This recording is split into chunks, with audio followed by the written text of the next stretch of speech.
किसान साथियों, आप सभी धान की रोपाई के समय एनपीके या फिर डीएपी खाद का प्रयोग करते होंगे, मगर कई बार हमें ये नहीं पता होता है कि धान की फसल में हमें एनपीके या फिर डीएपी खाद का प्रयोग कब करना चाहिए तब अच्छा रिजल्ट मिले। मतलब धान की रोपाई से पहले या फिर धान रोपाई के तुरंत बाद। जैसे कि हमारे कई किसान भाई इन खादों का प्रयोग धान रोपाई से पहले कर देते हैं, मतलब लास्ट जुताई या फिर लास्ट रोटावेटर से पहले इस्तेमाल करते हैं और उसके बाद पाटा या फिर किसान साथियों धान की रोपाई कर देते हैं, या फिर खेत तैयार करके मतलब पाटा या पटेरा लगा करके फिर जैसे ही हम खेत से बाहर निकलते हैं वैसे ही एनपीके या फिर डीएपी खाद की टॉप ड्रेसिंग कर देते हैं, जो कि सही भी है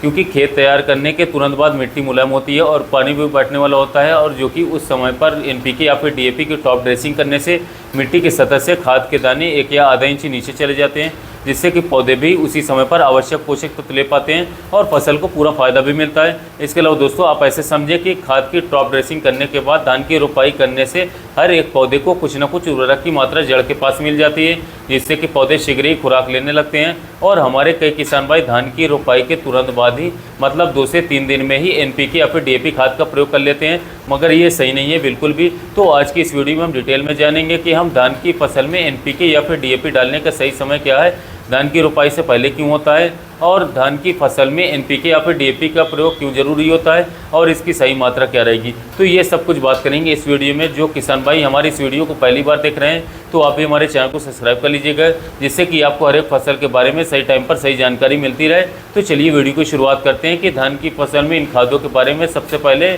बात करेंगे दोस्तों कि धान की फसल में एनपीके या फिर डीएपी खाद डालने का सबसे सही समय क्या है। तो किसान भाइयों, अगर हम धान की रोपाई के बाद में एनपीके या फिर डीएपी डालते हैं तो ये पूरी की पूरी खाद मिट्टी के ऊपर रह जाती है दोस्तों, और कई दिनों तक फसल को बिल्कुल भी नहीं मिल पाती, क्योंकि किसान साथियों प्रारंभिक अवस्था में पौधे की जड़ ज़मीन के बहुत ही नीचे होती है और खाद बहुत ऊपर होती है, जो कि दोस्तों 15 से 20 दिन के बाद ही जड़ों का अधिक फैलाव होने से हमारी फसल को मिल सकती है। सो हमें एनपीके या फिर डीएपी खाद को हमेशा धान की रोपाई से पहले डालना चाहिए। इसके पीछे की साइंस आई होप आपको बहुत ही बढ़िया तरीके से समझ आई होगी। और अब बात करें कि धान की फसल में एनपीके या फिर डीएपी की सही मात्रा के बारे में, तो किसान साथियों धान की रोपाई से पहले मतलब आखिरी जुताई से पहले हमें एनपीके की मात्रा लगभग 25 से 30 किलोग्राम प्रति एकड़ ही डालनी चाहिए। और बात करें दोस्तों डीएपी की मात्रा के बारे में, तो हमें डीएपी खाद की मात्रा भी 30 से 35 किलोग्राम लेनी चाहिए, मगर इसमें 15 किलोग्राम पोटाश अलग से डाल लेना चाहिए, क्योंकि डीएपी खाद में पोटाश की मात्रा 0% होती है। इसके अलावा हमारे कुछ किसान भाइयों के सवाल होंगे कि इतनी कम ही मात्रा क्यों लेनी चाहिए, तो हमें 25 से 30 किलोग्राम या 35 किलोग्राम ही प्रति एकड़ लेना चाहिए,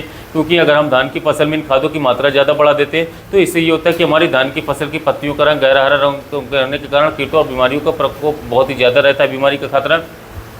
ये हमारा कई सालों से प्रैक्टिकल एक्सपीरियंस भी है। तो दोस्तों हमें धान की फसल में इन खादों की सही मात्रा 30 से 35 किलोग्राम प्रति एकड़ रखनी चाहिए। और अगर हम एनपीके या फिर डीएपी खाद का प्रयोग लास्ट जुताई से पहले करेंगे तो इससे पहले ये होता है कि हर एक पौधा लगाते समय 1-2 दाने जड़ों के पास पहुंच जाते हैं, जिससे कि फसल को उसी समय ही आवश्यक पोषक तत्व तो मिलने लगता है और फसल को खाद का पूरा फायदा देखने को मिलता है। मतलब खाद के दाने मिट्टी के अंदर 1-2 इंच चले जाते हैं। सो पटेला या पाटा लगाने से पहले दोस्तों हमें एनपीके या फिर डीएपी खाद का प्रयोग कर लेना चाहिए। तो किसान साथियों यही सब कुछ था कि धान की फसल में एनपीके या फिर डीएपी खादों का प्रयोग कब और क्यों करना चाहिए। और इसके साथ साथ किसान भाइयों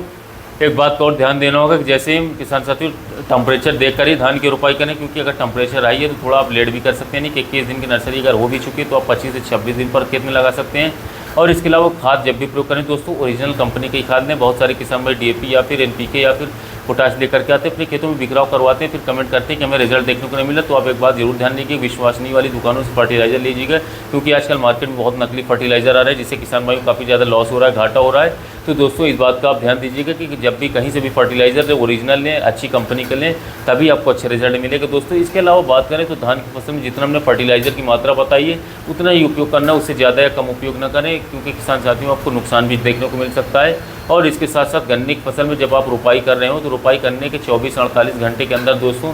आप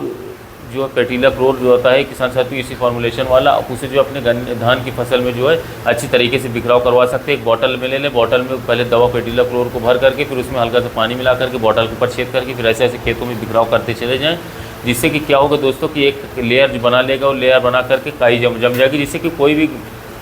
अगर खरपतवार हमारे धान की फसल में जमेंगे तो वो उसकी नोक जल जाएगी, जिससे कि खरपतवार जमेंगे नहीं और ख़त्म हो जाएंगे। इसके अलावा दोस्तों जब भी हम खरपतवार नाशक अपने धान की फसल में उपयोग करें, पेटीला क्लोर जो कि प्री हर्बिसाइड किसान साथियों जमने नहीं देती है, तो उसको उपयोग करने के समय ध्यान दें कि हमारे खेतों में 24 घंटे तक पानी रुकने चाहिए, तभी एक अच्छा रिजल्ट मिलेगा। तो कुछ पॉइंट्स जो मैंने आपको बताया, इसको आप अच्छी तरीके से ध्यान में रख करके धान की रोपाई करवाइएगा। जो खाद मैंने जैसे बताया उसको उपयोग करिएगा, तो इस तरीके से आप धान की फसल में एक अच्छी खासा उत्पादन आगे जाकर के ले पाएंगे, और अच्छा कल्लों को फुटाव भी होगा, और किसी भी प्रकार के किसान साथी खरपतवार भी उगेंगे नहीं। तो यदि वीडियो जानकारी अच्छी लगा हो तो चैनल को सब्सक्राइब करिएगा, वीडियो को लाइक करिएगा। दोस्तों मिलते हैं नए वीडियो में नए टॉपिक के